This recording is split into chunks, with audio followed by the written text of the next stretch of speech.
സൗമ്യം ജ്ഞാനഘനം സുദീർഘതപസാ ബ്രഹ്മാത്മനാ സംസ്ഥിതം ലോകാനുഗ്രഹകാതരം സമദൃശം ഹ്യധ്യാത്മവിദ്യാരതം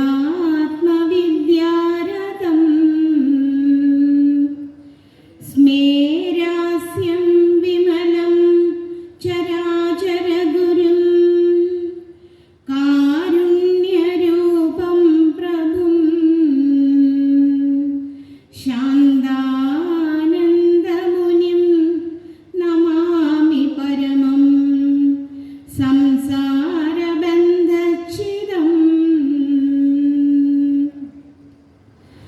ഓം നമഃ ശ്രീ പരമാചാര്യ ഭട്ടാര ബ്രഹ്മരൂപിണേ യദ്വിവർത്തമിദം ഭാതി ജഗത്പ്രാതീതികം പരം. ഓം നമഃ പരമഋഷിഭ്യോ നമഃ പരമഋഷിഭ്യഃ. ഓം വാക് യജ്ഞേന കൽപതാ.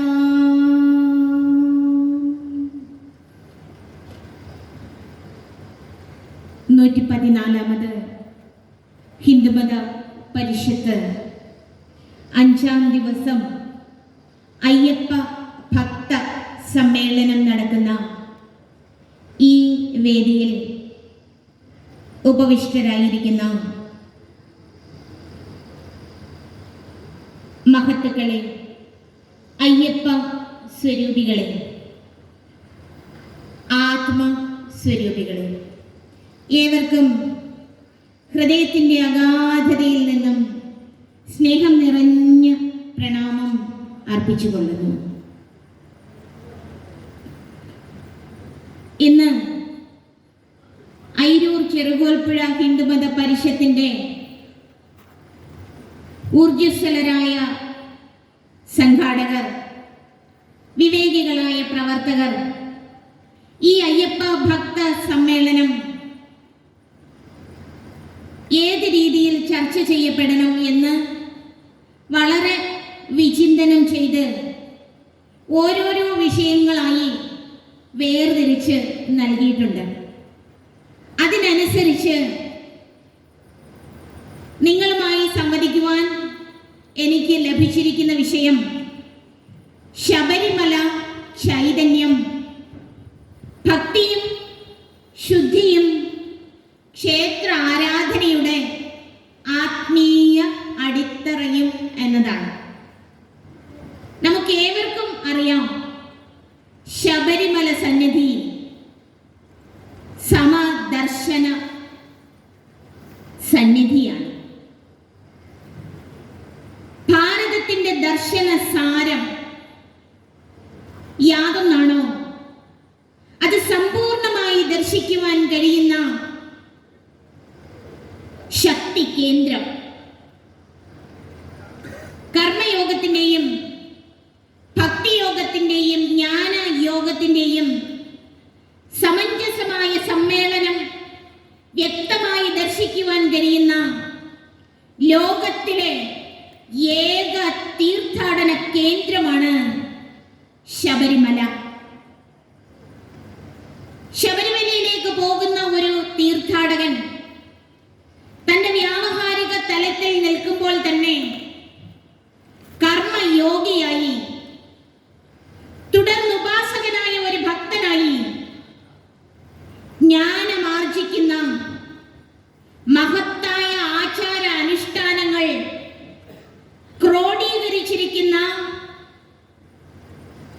പദ്ധതിയാണ് ശബരിമല തീർത്ഥാടനത്തിൽ അടക്കം ചെയ്തിരിക്കുന്നത്. 40 ദിവസത്തെ വ്രതനിഷ്ഠയിലൂടെ ഒരു ഉപാസകൻ ദേവനായി മാറുന്നു, സാധകൻ പരമ സത്യമായി അദ്വയ ചൈതന്യമായി പരിണമിക്കുന്നു എന്നുള്ളതാണ് യാഥാർത്ഥ്യം. ശബരിമല തീർത്ഥാടനത്തിലൂടെ നാം ആരാണ് എന്ന് സ്വയം അനുഭൂതമാക്കുന്നതിന് ഓരോ മനുഷ്യനും താൻ ആരാണ് എന്ന തിരിച്ചറിവിലേക്ക്, അനുഭൂതിയിലേക്ക്, ആനന്ദ അഭേദ അദ്വയ സത്തയിലേക്ക് ഉയരുന്നതിന് പര്യാപ്തമായ അനുഷ്ഠാന പദ്ധതികൾ ശബരിമല തീർത്ഥാടനത്തിൽ അടക്കം ചെയ്തിട്ടുണ്ട്. അതായത് ഉപനിഷത്ത് പ്രതിപാദിതമായിരിക്കുന്ന സത്യത്തെ കേന്ദ്രീകരിച്ച് വിരാജിക്കുന്ന ഈ ഭൂമുഖത്തെ അത്യുജ്വലമായ ഒരു മുന്നേറ്റമാണ് അയ്യപ്പ ഭക്തി പ്രസ്ഥാനം. അതുകൊണ്ട് തന്നെ ഈ അയ്യപ്പ ഭക്തി പ്രസ്ഥാനം സാമാജിക പരിവർത്തനത്തിന്, വ്യക്തികളുടെ ഉദ്ധാരണത്തിന്, ഉദ്ബുദ്ധതയ്ക്ക്, പ്രബുദ്ധതയ്ക്ക് പ്രേരണ നൽകുന്ന അതിശ്രേഷ്ഠമായിരിക്കുന്ന, അത്യുദാത്തമായിരിക്കുന്ന കേന്ദ്രമാണ് ശബരിമല. അതുകൊണ്ട് തന്നെ ശബരിമലയിലെ ആചാര അനുഷ്ഠാനങ്ങളും അവിടുത്തെ കേന്ദ്രീകരിച്ചുള്ള ഭക്തിയും ശുദ്ധിയും ചൈതന്യവും ഒക്കെ സംരക്ഷിക്കേണ്ടത് നാം ഓരോരുത്തരുടെയും കർത്തവ്യമാണ്, ഉത്തരവാദിത്തം ആണ്. അതായത് ശബരിമല സനാതന ധർമ്മത്തിന്റെ ദാർശനിക പ്രതീകമാണ്. സച്ചിദാനന്ദ ബോധത്തിന്റെ അഭൗമമായിരിക്കുന്ന ലാവണ്യമാണ് ശബരിമല. ആരാണ് ഈ അയ്യപ്പൻ? യഥാർത്ഥത്തിൽ ആരാണ് ഈ അയ്യപ്പൻ? നമുക്ക് ഇവിടെ ഇരിക്കുന്ന എല്ലാവർക്കും വളരെ വ്യക്തമായിട്ട് അറിയാവുന്ന ചരിത്ര പദ്ധതികൾ, ചരിത്ര രേഖകൾ, അതിന്റെ ഗംഭീരമായ വിശദീകരണം സമാദരണീയനായ ശശിഭൂഷൺ സർ നമുക്ക് നൽകും. നമുക്കറിയാവുന്ന തലത്തിൽ നാം ഒന്ന് ചിന്തിച്ചു നോക്കൂ. ഹരിഹരസുതൻ ആയിരിക്കുന്ന ആ അവതാര പുരുഷൻ ആരാണ്? അയ്യപ്പൻ എന്ന വാക്ക് നിഷ്പന്നമായിരിക്കുന്നത് ആര്യ ശബ്ദത്തിൽ നിന്നാണ്. ആ ആര്യ എന്ന സംസ്കൃത പദത്തിന്റെ അർത്ഥം ശ്രേഷ്ഠൻ എന്നാണ്. വിഷ്ണു എന്നർത്ഥം വരുന്ന അയ്യ പദവും ശിവൻ എന്നർത്ഥം വരുന്ന അപ്പൻ എന്ന പദവും ചേർന്ന് അയ്യപ്പൻ ആയി. അങ്ങനെയാണ് ഹരിഹരസുതന് അയ്യപ്പൻ എന്ന നാമധേയം സംസിദ്ധമായത്. ഹരിഹരസുതനായിരിക്കുന്ന അയ്യപ്പനെ നാം വിളിച്ച് പ്രാർത്ഥിക്കുന്നത് എങ്ങനെയാണ്? ശ്രീ ഭൂതനാഥൻ, 5 ഭൂതങ്ങളുടെയും അധിനാഥനാണ് അയ്യപ്പൻ. പൃഥ്വി, അപ്പ്, തേജസ്, വായു, ആകാശം തുടങ്ങിയ 5 ഭൂതങ്ങളെയും ഭരിക്കുന്ന, ധരിക്കുന്ന, അദൃശ്യമായിരിക്കുന്ന, ആദ്യന്തരഹിതമായിരിക്കുന്ന ബോധമാണ് അയ്യപ്പൻ. അതായത് സശരീരിയായി നാം കണ്ടുകൊണ്ടിരുന്നപ്പോഴും അശരീരമാണ് സ്വരൂപമെന്ന് തിരിച്ചറിഞ്ഞ സത്യസ്വരൂപനാണ് അയ്യപ്പൻ. അതുകൊണ്ടാണ് നാം അയ്യപ്പനെ വിളിച്ച് പ്രാർത്ഥിക്കുന്നത്. എല്ലാം എല്ലാം അയ്യപ്പൻ, എല്ലാവർക്കും പൊരുൾ അയ്യപ്പൻ, എല്ലാറ്റിൻ പൊരുൾ അയ്യപ്പൻ. എല്ലാം അയ്യപ്പൻ തന്നെയാണ്, അല്ലാതെ മറ്റൊന്നുമില്ല എന്ന് പറയുമ്പോൾ അയ്യപ്പൻ ബ്രഹ്മസ്വരൂപമാണ്. സർവത്ര നിറഞ്ഞു വിളങ്ങുന്ന ആ അദൃശ്യ ചൈതന്യം, ആ അദൃശ്യ ചൈതന്യത്തെ നാം വിളിക്കും ആദിമഹസ്സേ അയ്യപ്പ, അഖിലാണ്ടേശ്വരൻ അയ്യപ്പ. എല്ലാറ്റിനും ആദിയായിരിക്കുന്ന ചൈതന്യം, ആദി പരമ്പൊരുളായിരിക്കുന്ന ആ അഖണ്ഡ ബോധമാണ് അയ്യപ്പൻ. അതുകൊണ്ട് അയ്യപ്പന്റെ സന്നിധിയിലേക്ക് പോകുന്ന ഓരോ ഭക്തനും ഈ തത്വത്തെ അനുഭൂതമാക്കുന്നതിന് പര്യാപ്തമായ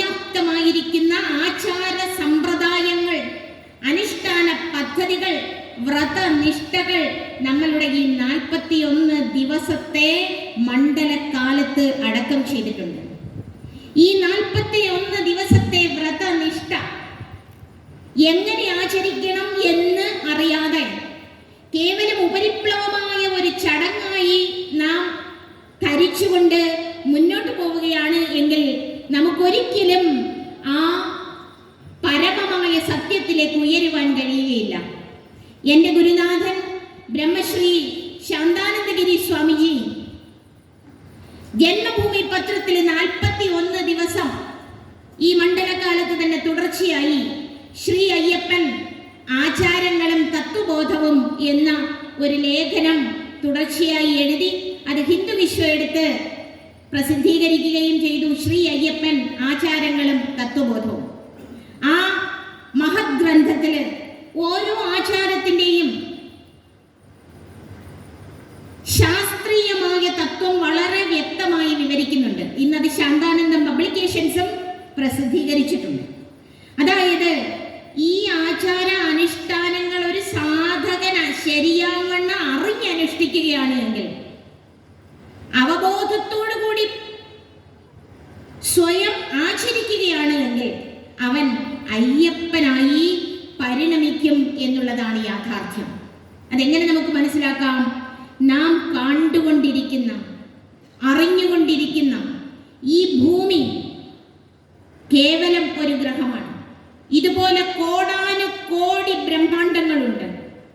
ഈ ബ്രഹ്മാണ്ടങ്ങളെ മുഴുവൻ നിലനിർത്തുന്ന അദൃശ്യ ശക്തി ഏതൊന്നാണ് എന്ന് തിരിച്ചറിയാതെ ഇരുന്നാൽ ഒരിക്കലും അയ്യപ്പനെ നമുക്ക് മനസ്സിലാകില്ല, അയ്യപ്പന്റെ ചൈതന്യവും മനസ്സിലാകില്ല. അഖിലാണ്ട കോടി ബ്രഹ്മാണ്ട നായകനെ എന്ന് വിളിക്കുമ്പോൾ ഈ ഭൂമിയെ നിലനിർത്തുന്ന ശക്തി വൈഭവമേത്? സൂര്യനും ഭൂമിയും തമ്മിലുള്ള അകലത്തെ കൃത്യമായി ചെയ്തിരിക്കുന്നത് ഏത്? ഏതാണ്ട് 1,07,000 കിലോമീറ്റർ പെർ അവറില് ഈ ഭൂമി സൂര്യനെ വലം വെച്ചുകൊണ്ടിരിക്കുന്നു. ഭൂമി അതിന്റെ അച്ചുതണ്ടിൽ ഏകദേശം 67,850 കിലോമീറ്റർ പെർ അവറില് സ്വയം അച്ചുതണ്ടിൽ കറങ്ങിക്കൊണ്ടിരിക്കുന്നു. അതേസമയം ഗ്രാവിറ്റേഷണൽ ഫോഴ്സ് ഇല്ലായിരുന്നുവെങ്കിൽ ഈ സമുദ്രത്തിലെ ജലം ഇവിടെ തന്നെ നിൽക്കുമായിരുന്നുവോ? ഒരു തുള്ളി വെള്ളം പോലും അനന്തമായിരിക്കുന്ന ആകാശത്തിലേക്ക് പോകാതെ, ഇൻഫിനിറ്റ് സ്പേസിലേക്ക് സ്പില്ല് ചെയ്യാതെ ഇതിനെ നിലനിർത്തിയിരിക്കുന്ന സകല ഗ്രഹങ്ങളും തമ്മിൽ അതിന്റെ വ്യക്തമായ അകലം നിലനിർത്തിയിരിക്കുന്ന അദൃശ്യ ശക്തി വൈഭവമാണ് ധർമ്മം. അതാണ് ദൈവം, അതാണ് ബോധം. അതുകൊണ്ടാണ് ദൈവത്തെ സർവവ്യാപി എന്ന് പറയുന്നത്. സർവവ്യാപി രണ്ടില്ല, സർവവ്യാപി ഏകമാണ്. എല്ലാവർക്കും ദൈവം ഏകമാണ്. ദൈവത്തെ ഏത് പേര് ചൊല്ലി വിളിച്ചാലും ആ സകല പ്രാർത്ഥനയും ആ ഏകമായിരിക്കുന്ന ബോധ ചൈതന്യത്തിലേക്ക്, ആ നിർമ്മലമായിരിക്കുന്ന, നിരാമയമായിരിക്കുന്ന, അദൃശ്യമായിരിക്കുന്ന ആ അവബോധത്തിലേക്ക് എത്തുന്നു. അതിൽ നിന്ന് അന്യമായി അല്പം പോലുമില്ല. കാരണം സർവവ്യാപി ഇല്ലാത്ത ഇടമില്ല. അതുകൊണ്ടാണ് നാം കൃത്യമായി പറഞ്ഞത് എല്ലാം എല്ലാം അയ്യപ്പൻ, എല്ലാവർക്കും പൊരുളയ്യപ്പൻ. ഇത് നമ്മളുടെ ഹൃദയത്തിന്റെ ആഴത്തിലേക്ക് നാം നിക്ഷേപിക്കൂ. അങ്ങനെ നിക്ഷേപിച്ചാൽ നമുക്ക് ഒരു കാര്യം മനസ്സിലാകും. എന്താണ് ശബരിമല? ആരാണ് ശ്രീ അയ്യപ്പൻ? ശബരിമല മഹാതപസ്വിനിയായ ശബരി ശരീരമുപേക്ഷിച്ച സ്ഥലമാണ്. ആ ശബരിയുടെ തപസ്സിന്റെ ശക്തി നിലനിൽക്കുന്ന ഇടം തന്നെയാണ് സത്യസ്വരൂപമായ ഹരിഹരസുതനായ ധർമ്മശാസിതാവായ അയ്യപ്പൻ തൻ്റെ തപസ്സിനും തൻ്റെ സമാധി സ്ഥാനത്തിനും വേണ്ടി തിരഞ്ഞെടുത്തത് എന്നുള്ളത് നാം വിസ്മരിച്ചു പോകരുത്. മഹാത്മാക്കളുടെ സമാധി സ്ഥാനം എപ്പോഴും ഒരു വലിയ തീർത്ഥാടന കേന്ദ്രമായി തീരും. സത്യസ്വരൂപമായിരിക്കുന്ന അയ്യപ്പന്റെ സമാധി സ്ഥാനമാണ് മണിമണ്ഡപം എന്നേവർക്കും അറിയാം. നമ്മളത് വിസ്മരിച്ചു പോകരുത്. ആ സമാധി സ്ഥാനത്തിന്റെ അദൃശ്യ അദൃശ്യമായ ശക്തി വൈഭവം തിരിച്ചറിയണമെങ്കിൽ മാളികപ്പുറത്തമ്മയെ അറിയണം, മണിമണ്ഡപത്തിന്റെ സമാധി സ്ഥാനത്തിന്റെ പ്രതിഷ്ഠയുടെ വൈഭവം അറിയണം, പൊന്നു 18-ാം പടിയുടെ തുടക്കം എങ്ങനെയെന്നറിയണം. ഇവിടെയൊക്കെ ശ്രീചക്ര പ്രതിഷ്ഠ ഉണ്ട് എന്നാണ് ചരിത്ര രേഖകൾ വെളിപ്പെടുത്തുന്നത്. എന്താണ് ഈ ശ്രീചക്രം? അതൊക്കെ താന്ത്രിക വിധിയുടെ ഗുപ്തവും ഗുഹ്യവുമായിരിക്കുന്ന ദർശന മാധുര്യമാണ് എന്ന് പറയാനാണ് ആഗ്രഹിക്കുന്നത്. ഗുരുകൃപ അങ്ങനെ തന്നെയേ വെളിപ്പെടുത്തി തരികയുള്ളൂ. യഥാർത്ഥത്തിൽ ഈ ശബരിമല തീർത്ഥാടനം എങ്ങനെ ആയിരിക്കണം, ആ ക്ഷേത്രത്തിന്റെ നിർമ്മാണം ഏത് തരത്തിലായിരിക്കണം എന്നൊക്കെ നിഷ്കർഷിച്ചത് ശ്രീ അയ്യപ്പൻ തന്നെയാണ്, മറ്റാരുമല്ല. ഇന്ന് ആചാര അനുഷ്ഠാനങ്ങളിൽ പ്രത്യേകിച്ചും കേരളക്കരയിലുള്ളവർ തന്നെയാണ് ലോപം വരുത്തിക്കൊണ്ടിരിക്കുന്നത്. എന്തുകൊണ്ട് അങ്ങനെ വരുത്തുന്നു? പാടില്ല. ശബരിമലയുടെ ചൈതന്യം, ശബരിമലയുടെ ശുദ്ധി കാത്തു സൂക്ഷിക്കണമെങ്കിൽ അതിനനുസരിച്ച് ആചാരങ്ങളും അനുഷ്ഠാനങ്ങളും എല്ലാവരും പാലിക്കേണ്ടതായിട്ടുണ്ട്. ഇന്ന് നമ്മളുടെ രാജപ്രതിനിധി ശ്രീ നാരായണവർമ്മജി പറഞ്ഞു, ഒക്ടോബർ 2, 2018. എനിക്കും അതിലൊരു ആനന്ദമുണ്ട്. അയ്യപ്പൻ എന്നെ തന്നെയാണ് അന്ന് ആ ഉദ്ഘാടന ദീപ പ്രോജ്വലനം നടത്താൻ നിയോഗിച്ചത്. ആ ദീപപ്രോജ്വലനത്തോടു കൂടി എനിക്ക് ഇന്ന് നിങ്ങളുടെ മുമ്പിൽ നിന്നുകൊണ്ട് ഒരു കാര്യം തീർച്ചയായിട്ടും പറയാം. അനേകം ദശവർഷങ്ങൾ കാത്തിരുന്ന ശബരി തപസ് ചെയ്ത സ്ഥാനം, ശ്രീരാമനെ കാണുന്നതിന് വേണ്ടി എത്ര വർഷം വേണമെങ്കിലും ഞാൻ കാത്തിരിക്കാം എന്ന് തപസ് ചെയ്ത് ആ തപസ്സിൽ നിമഗ്നയായിരുന്ന ശബരി നമ്മെ പഠിപ്പിക്കുന്ന പാഠം, 10 വയസ്സ് മുതൽ 50 വയസ്സ് വരെയുള്ള സ്ത്രീകൾ ആ ശബരിമല തീർത്ഥാടന കേന്ദ്രത്തിൽ പോകണ്ട എന്ന് പറഞ്ഞാൽ ആ ആചാര അനുഷ്ഠാനം നിലനിർത്തേണ്ട ഉത്തരവാദിത്തം ഇവിടെയുള്ള ഓരോ സ്ത്രീരത്നങ്ങൾക്കുമുണ്ട്, ഇവിടെയുള്ള എല്ലാവർക്കുമുണ്ട്. ആ ആരാധനാ കേന്ദ്രത്തിന്റെ പവിത്രതയും പാവനതയും കാത്തു സൂക്ഷിക്കേണ്ടതിന്റെ ഉത്തരവാദിത്തം നമുക്കേവർക്കും ഉള്ളതാണ്. തീർച്ചയായിട്ടും അവിടെ ഈ വരുന്ന ഏപ്രിൽ 7 നടക്കാൻ പോകുന്ന നമ്മളുടെ സുപ്രീം കോടതി വിധി നമുക്ക് അനുകൂലമായിരിക്കും എന്നുള്ളത് ഏവർക്കും അറിയാവുന്ന യാഥാർത്ഥ്യവുമാണ്. നമുക്ക് അനുകൂലമായിരിക്കും. അങ്ങനെ ഒരു പാവന സങ്കേതത്തിന്റെ എല്ലാവിധ കാര്യങ്ങളും നിശ്ചയിക്കുന്നത്, നിയാമകമായി നടപ്പിലാക്കിക്കൊണ്ടിരിക്കുന്നത് വ്യക്തികളാണെന്ന് തോന്നുമ്പോഴും വ്യക്തികളല്ല. ഇതിൽ അദൃശ്യവും ഗുപ്തവുമായിരിക്കുന്ന പ്രകൃതിയുടെ ആ കര ചലനം നടക്കുന്നുണ്ട്. അലൗകികമായ ശക്തി വൈഭവത്തിന്റെ പ്രാഭവമാണ് ഇത്തരത്തിലുള്ള സകലവിധ നിയമങ്ങളും നിയമ തടസ്സങ്ങളും ഒക്കെ എന്ന് നാം മനസ്സിലാക്കണം. ആളുകളുടെ മനസ്സിൽ കലിയുടെ പ്രാഭവം കൂടി വരുമ്പോൾ അതിനൊക്കെ ഒരു അന്ത്യം കുറിക്കുന്നതിന് വേണ്ടി പ്രകൃതി ഏർപ്പെടുത്തുന്ന ഓരോ സംഗതികളാണ് എന്ന് നാം മനസ്സിലാക്കിയാൽ മതി. ഹിന്ദു ഇനിയും ഉണരേണ്ടിയിരിക്കുന്നു എന്ന് പറയുമ്പോൾ ഞാൻ മനസ്സിലാക്കുന്നു, ഇനി ആ ദാർശനിക തത്വ അവബോധത്തോടുകൂടി ഹിന്ദു ഉണരണം. ഉപനിഷത്ത് തത്വങ്ങൾ ശ്രവണം ചെയ്ത് അത് ഹൃദയത്തിൽ വഹിച്ചുകൊണ്ട് സ്നേഹവും ത്യാഗവും നിസ്വാർത്ഥതയും നമ്മളുടെ ഓരോ കോശത്തിലും നിറച്ചുകൊണ്ട് കലിയുടെ കാലുഷ്യത്തെ വലിച്ചെറിഞ്ഞുകൊണ്ട് ഹിന്ദു ഉണരണം. ഉപരിപ്ലവമായ ആചാര അനുഷ്ഠാനങ്ങൾ മാത്രം കൈമുതലാക്കുന്ന ഹിന്ദുവിന് ഇനിയും കൂടുതൽ ആത്മീയതയുടെ ആഴങ്ങളിലേക്ക് പോകാൻ സാധിക്കുകയില്ല. എല്ലാ തരത്തിലും ഭാരതം വിശ്വഗുരുവിന്റെ സ്ഥാനം അലങ്കരിക്കുവാൻ അതിൻ്റെതായ പ്രൗഢിയോടുകൂടി പ്രാഭവത്തോടുകൂടി മുന്നോട്ട് വരുമ്പോൾ നാം ഒരു കാര്യം മനസ്സിലാക്കണം. നമ്മളുടെ ഋഷിപ്രോക്തമായിരിക്കുന്ന വേദസാരം, ഉപനിഷത് സാരം ഹൃദയത്തിൽ നിറച്ചുകൊണ്ട് ശ്രീഹരി എന്ന കൊച്ചു കുഞ്ഞിവിടെ വന്ന് ചൊല്ലിയ പ്രാർത്ഥന നാം ഏവരും ഉള്ളിൽ വഹിച്ചുകൊണ്ട് സ്നേഹം, ത്യാഗം, നിസ്വാർത്ഥത, പരോപകാരം, സർവഭൂതദയ ഇവയൊക്കെ സഹജമായി നമുക്കുണ്ടാകണം. ആരും പറഞ്ഞു തരരുത്, ആരും പറഞ്ഞാകരുത്. ഹൃദയത്തിന്റെ സ്പന്ദനം സഹജമായി നിരുപാധികമായ സ്നേഹമായി ചെയ്യട്ടെ എന്ന് ഈ സന്ദർഭത്തിൽ പറയാൻ ആഗ്രഹിക്കുകയാണ്.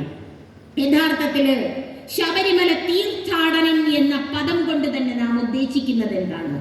തീർത്ഥം എന്നാൽ തരതി പാപാദികം തസ്മാത് തീർത്ഥം.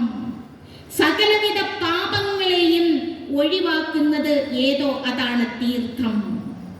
ആ തീർത്ഥത്തിലേക്കുള്ള അടനം അഥവാ യാത്രയാണ് തീർത്ഥാടനം. അതായത് കഴിഞ്ഞ ജന്മങ്ങളിലോ ഈ ജന്മത്തിലോ അറിഞ്ഞോ അറിയാതെയോ ചെയ്തിട്ടുള്ള സകലവിധ പാപങ്ങളെയും ഉന്മൂലനം ചെയ്യാൻ, ഇല്ലാതാക്കാൻ, സമൂലം നശിപ്പിക്കാൻ നമുക്ക് കരണീയമായിട്ടുള്ളത് ശാസ്ത്ര അവബോധത്തോടു കൂടിയുള്ള തീർത്ഥാടനമാണ്. ആ തീർത്ഥാടനം എന്ന് പറയുമ്പോൾ തീർത്ഥങ്ങൾ പ്രത്യേകിച്ചും 2 തരത്തിലുണ്ട്. സ്ഥാവര ജംഗമ തീർത്ഥം. ഈ സ്ഥാവര ജംഗമ തീർത്ഥത്തെ സ്ഥൂല തീർത്ഥം എന്ന് പറയും. എന്നാൽ സൂക്ഷ്മ തീർത്ഥം മനസ്സാണ്. സൂക്ഷ്മ തീർത്ഥം മനസ്സാണ്. സ്ഥാവര തീർത്ഥം എന്ന് പറയുമ്പോൾ നദിയും സമുദ്രവും കാടും വൃക്ഷവും ക്ഷേത്രവും ഒക്കെ അതിൽപ്പെടും. ജംഗമ തീർത്ഥം മാതാപിതാക്കൾ, ഗുരുക്കന്മാർ, ബ്രഹ്മജ്ഞാനികൾ, ഇവരൊക്കെ ജംഗമ തീർത്ഥമാണ്. ഹൃദയം കൊണ്ട് കേൾക്കണം, കാതുകൊണ്ട് കേൾക്കരുത്.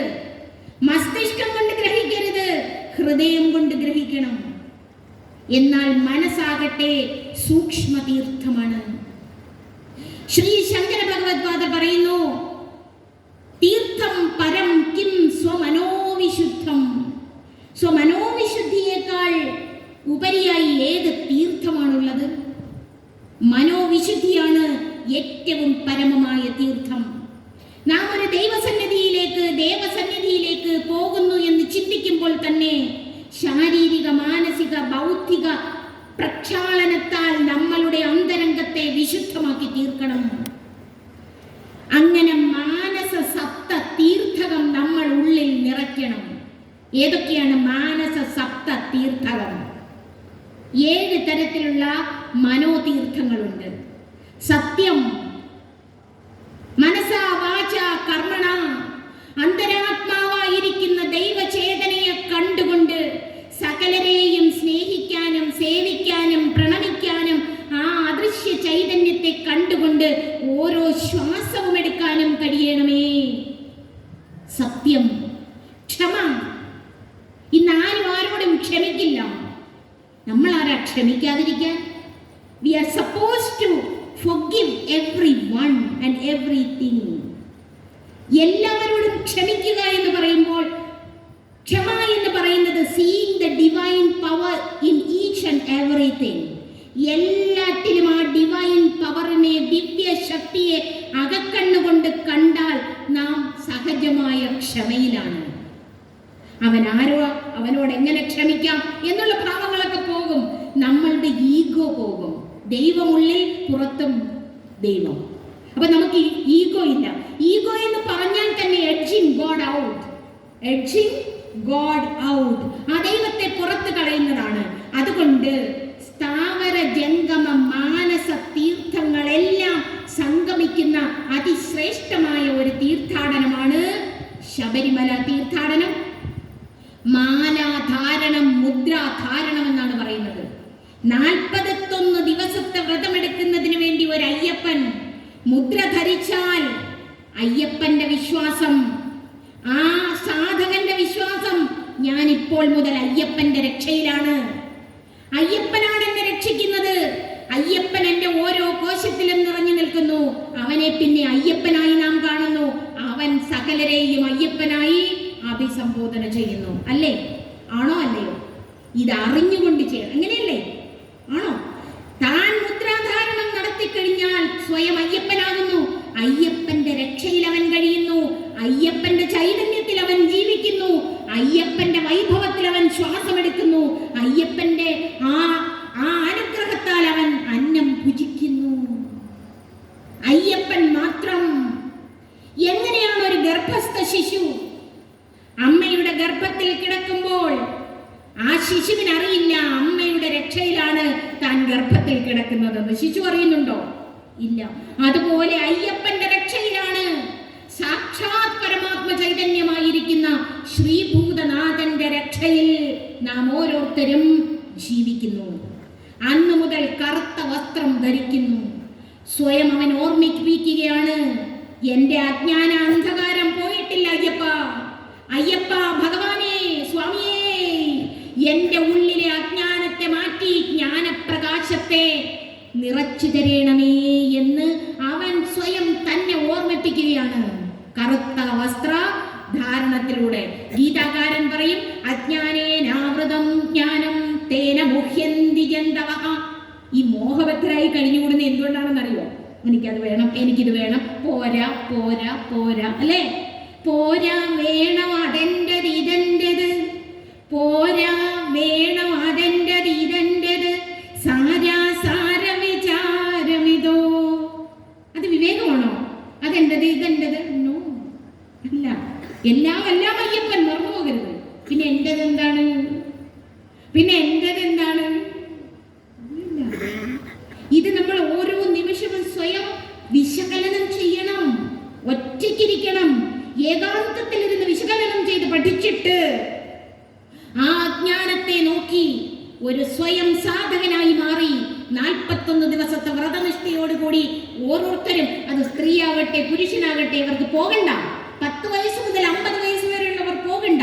അവരും ഈ 41 ദിവസം മണ്ഡലകാലം വ്രതമെടുക്കട്ടെ. വേണ്ടേ? ഈ കേരളക്കര മുഴുവനെങ്കിലും ഇനി അങ്ങനെ ഒരു വ്രതനിഷ്ഠയിലേക്ക് മാറണം എന്നാണ് എൻ്റെ അയ്യപ്പനോടുള്ള ഒരു പ്രാർത്ഥന.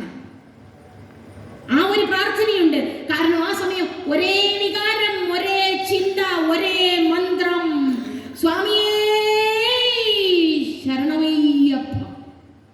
ആ വിളി ഓരോ കോശത്തിലും ത്രസിക്കും. മന്ത്രത്തിന് അഭൗമമായ ശക്തിയുണ്ട്. ഇന്ന് മന്ത്രത്തിന്റെ ശക്തിയെ പറ്റി ആർക്കും അറിയില്ല.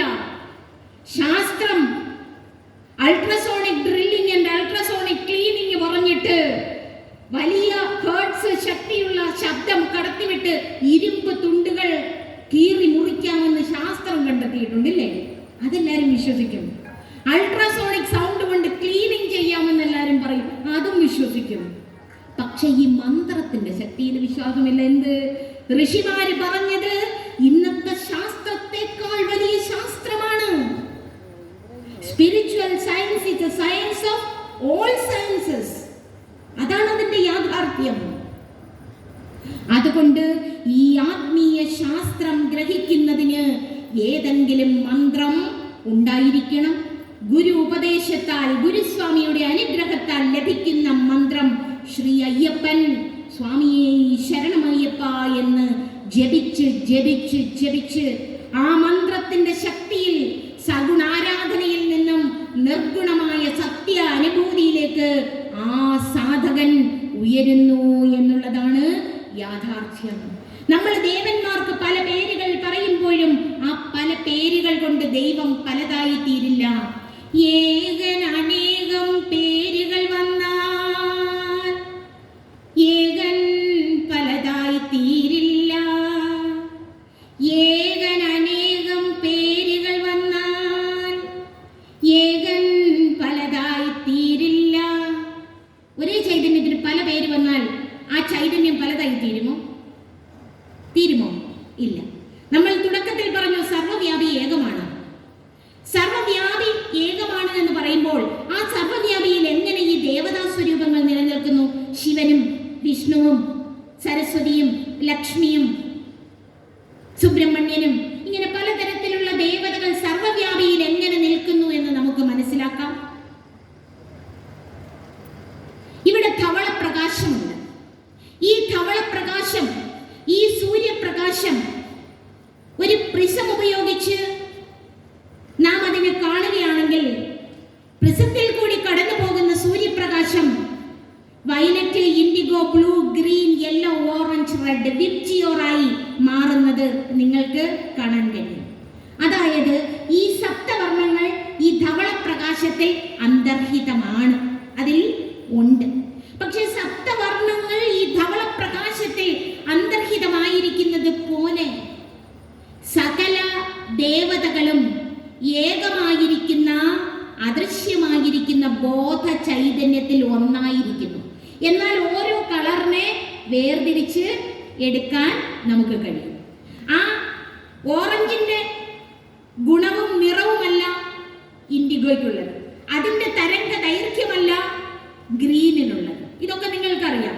അതുപോലെ ഈ അഖണ്ഡമായിരിക്കുന്ന ബോധ സത്തയായിരിക്കുന്ന ദൈവ ചൈതന്യത്തിൽ, ഏക ചൈതന്യത്തിൽ സകല ദേവതാ ഗണങ്ങളും അഭേദമായി ചേർന്നിരിക്കുന്നു. അതിനെ വിഭിന്നമായി മന്ത്രരൂപത്തില്, ശാബ്ദിക രൂപത്തില്, മന്ത്രശക്തി അരൂപശക്തിയാണ്, മന്ത്രത്തിന്റെ ശക്തി അരൂപമാണ്. ആ വൈഭവത്തിൽ നോക്കിക്കാണുമ്പോൾ ജ്ഞാനമായി അത് പ്രഫുല്ലനം ചെയ്യുമ്പോൾ അത് സരസ്വതി ദേവി എന്ന് നാം വിളിക്കുന്നു. ദുർഗതി നാശിനിയായി അത് അഭിനക്തമാകുമ്പോൾ അതിനെ നാം ദുർഗ എന്ന് വിളിക്കുന്നു. ധർമ്മശാസിതാവായി അഭിനക്തമാകുമ്പോൾ അതിനെ നാം ധർമ്മശാസ്താവ് എന്ന് വിളിക്കുന്നു.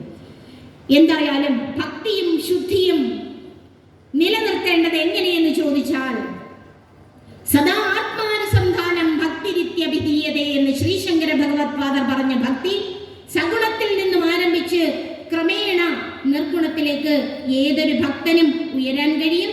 അതിന് വേണ്ട ശരിയായ മാനസിക ശിക്ഷണം നൽകുന്ന ആചാര അനുഷ്ഠാന പദ്ധതികൾ ഈ ശബരിമലയിൽ ചേർത്ത് വെച്ചിട്ടുണ്ട്. ഓരോ തീർത്ഥാടനത്തിൽ കൂടിയും ഓരോരുത്തരും അങ്ങനെ പ്രസന്നവദനരായി, ശാന്തചിത്തരായി, അന്തശീതളിമയോടുകൂടി ഓരോ വ്രതവും അനുഷ്ഠിക്കാൻ കഴിയും.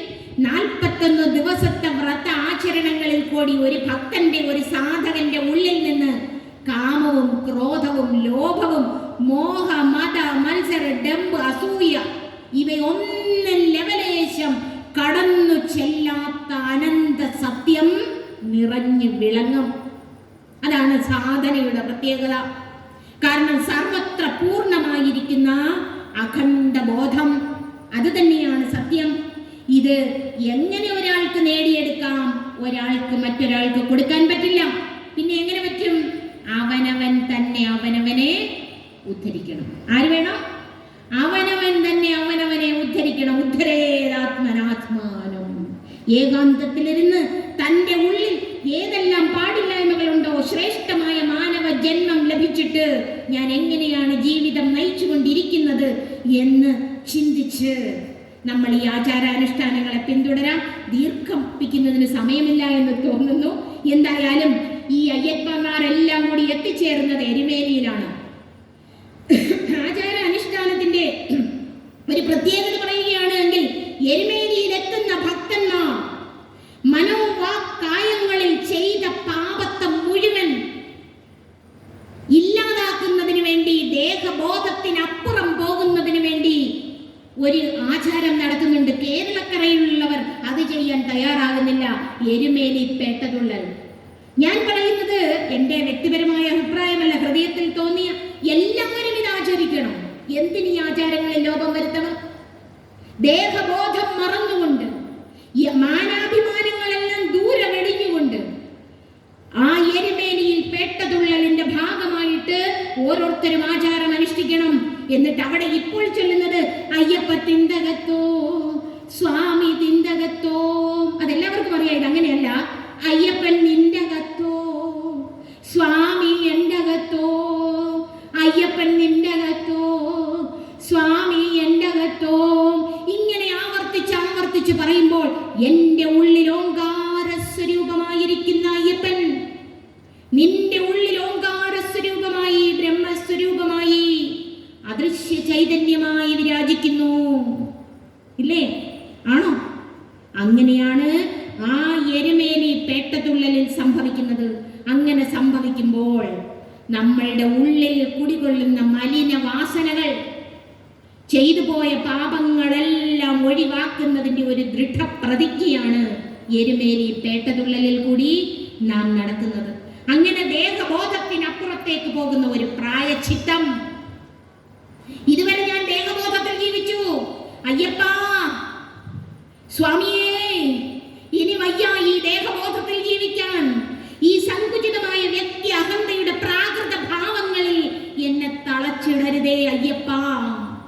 ആ പ്രാർത്ഥന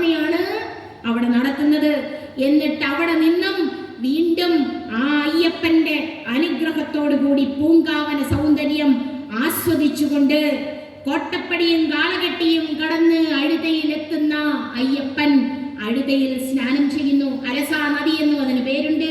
അഴുത സ്നാനം കഴിഞ്ഞ് അവിടെ നിന്നും കുറച്ച് കല്ല് മുങ്ങിയെടുക്കുന്നു. അഴുതയിൽ നിന്ന് മുങ്ങിയെടുക്കുന്ന കല്ലുകൾ കൊണ്ടിടുന്ന സ്ഥാനമാണ് കല്ലിടാം കുന്ന്. എന്താണ് ഇതിന്റെ അർത്ഥം? ഈ അഴുതയിൽ നിന്ന് മുങ്ങിയെടുക്കുന്ന കല്ലിടാം കുന്നുകൊണ്ട് കല്ലുകൾ എടുത്തുകൊണ്ട് കല്ലിടാം കുന്നിൽ നിക്ഷേപിക്കുമ്പോൾ കർമ്മഫലങ്ങളുടെ സകല പാപഭാരവും സ്വാമിയേ ഇതാ ഞാനിവിടെ ഉപേക്ഷിക്കുന്നു, തന്റെ പാപഭാരം ഇതാവിടെ ഉപേക്ഷിക്കുന്നു എന്ന് പറഞ്ഞ് കരിമലയിലെത്തുന്നു. കരിമലയിലെത്തുമ്പോൾ ദാനം ചെയ്യണം, ദാനം ചെയ്യിപ്പിക്കണം. അവിടെ ഒരു ദാനകേന്ദ്രം ഉണ്ടായിരിക്കണം. ആ ദാനകേന്ദ്രത്തിൽ വരുന്ന അയ്യപ്പന്മാരെ കൊണ്ട് അവിടെ എന്തൊക്കെ രീതിയിലാണോ ദാനം ചെയ്യിപ്പിക്കേണ്ടത് അവിടെ ദാനം ചെയ്യിപ്പിക്കണം. ഇന്ന് നാളികേരം ഉടയ്ക്കുന്ന ഒരു ചടങ്ങ് മാത്രമേ ഉള്ളെന്ന് തോന്നുന്നു.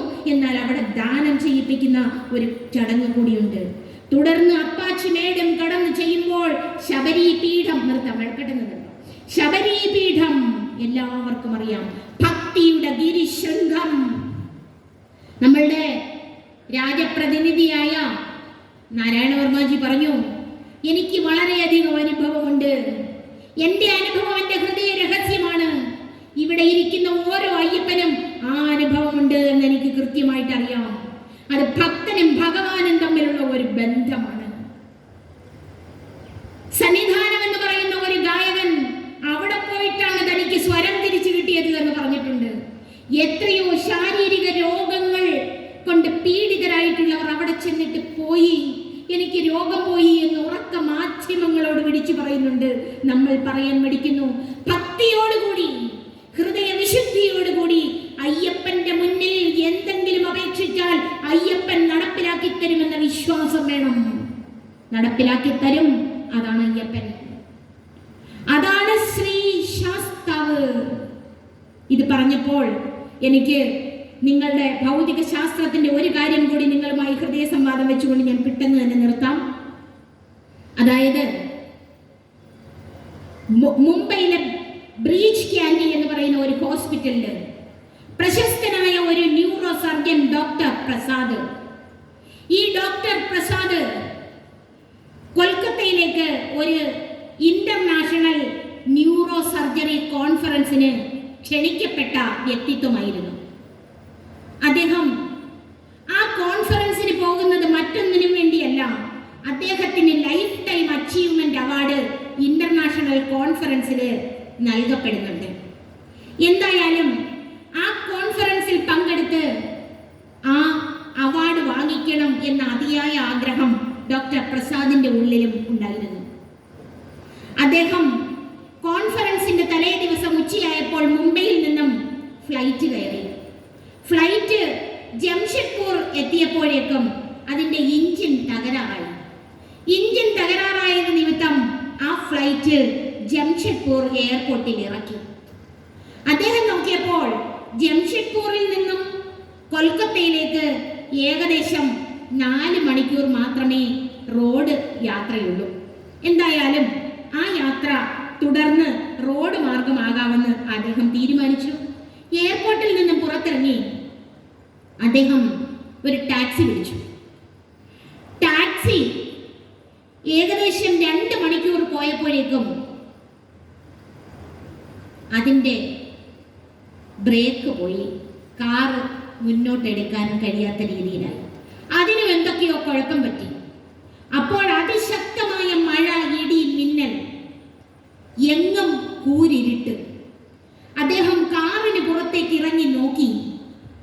തൊട്ടടുത്തൊരു വീട്ടിൽ സ്വല്പം വെളിച്ചം കണ്ടു. അവിടേക്ക് ചെന്ന് മുട്ടി. ഒരു സ്ത്രീ പുറത്തേക്ക് ഇറങ്ങി വന്ന സ്ത്രീ ചോദിച്ചു, എന്താണ്? അല്ല, ഇവിടെ ടെലിഫോൺ ഫെസിലിറ്റി ഉണ്ടോ? ഉണ്ടെങ്കിൽ എനിക്കൊരു ടാക്സി വിളിക്കാൻ വേണ്ടിയിട്ടായിരുന്നു.